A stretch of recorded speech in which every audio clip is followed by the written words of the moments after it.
is your full name, Captain? Captain Willis Sperry. How long with American Airlines? 17 years. Well, what was the date of sighting? May the 29th, 1950. And the time of sighting? 9:30 in the evening. The origin of sighting? 60 miles southwest of Washington, D.C. And the destination? Nashville, Tennessee. What was the visibility? It was unlimited. And what was your altitude? 7,500 feet. Who of the crew first saw the object? The co-pilot called it to my attention as I had turned to reach for a map. The object was flying head-on at us. It was 50 times the magnitude of the brightest star. I immediately made an abrupt turn to avoid collision. As I looked to my left, the object appeared to come to a stop. Can you describe the shape of the object? It appeared as a perfectly streamlined object without wings or tail section, as it was silhouetted against the full moon. At all times, it had a brilliant, shimmering blue light in the nose. It was traveling at fantastic speed, and although it had passed off our left wingtip, it circled us in a matter of seconds and appeared off our right wing. There again, it stopped, and we watched it for several seconds. When again it started, it reversed its direction.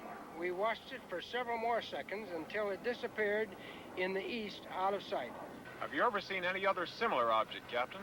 Never before or since.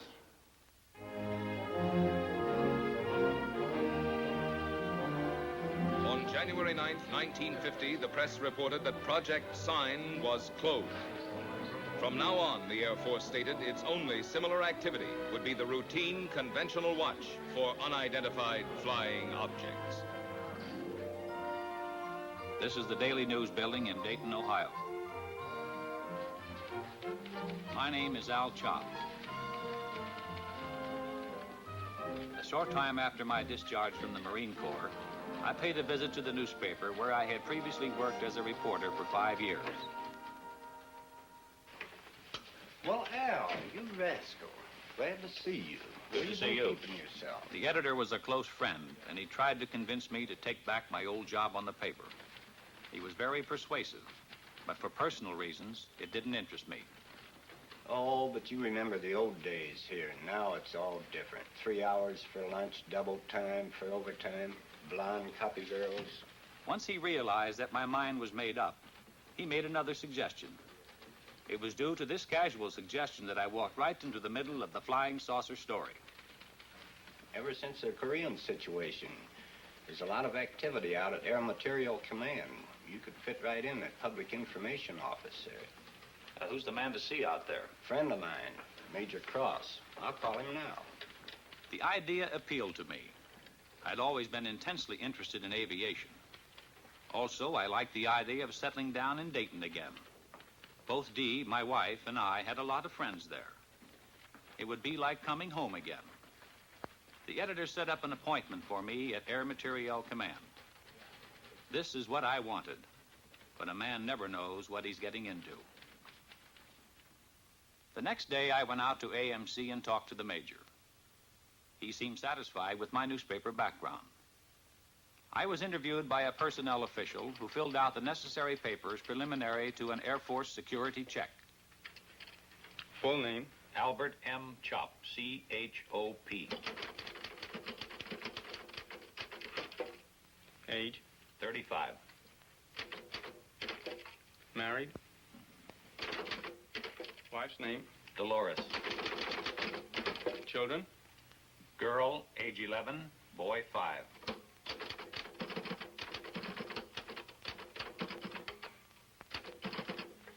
Take us to room D. Thank you.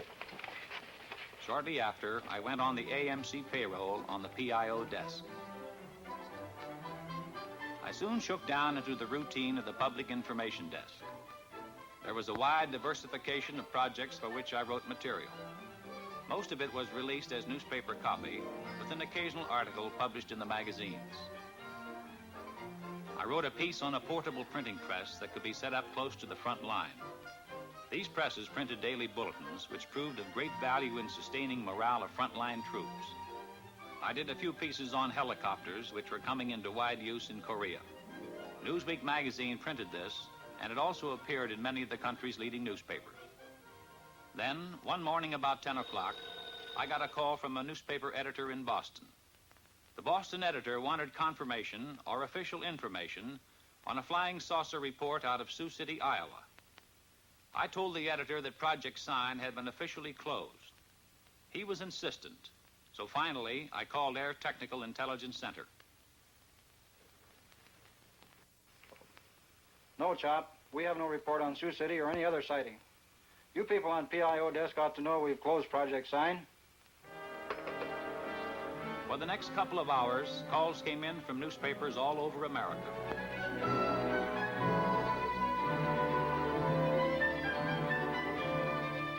Gradually, I was able to piece the story together.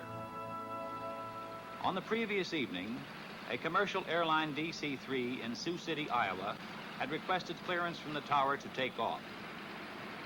The tower held them up, informing the pilot that there was a light in the west that they thought might be a light plane. The tower stated that they were trying to contact it, but were unsuccessful. The tower was in contact with another light plane that was coming in for a landing. The DC-3, engines idling, stood by at the end of the runway until the light plane landed and taxied off the strip. The tower then gave the DC-3 pilot permission to take off.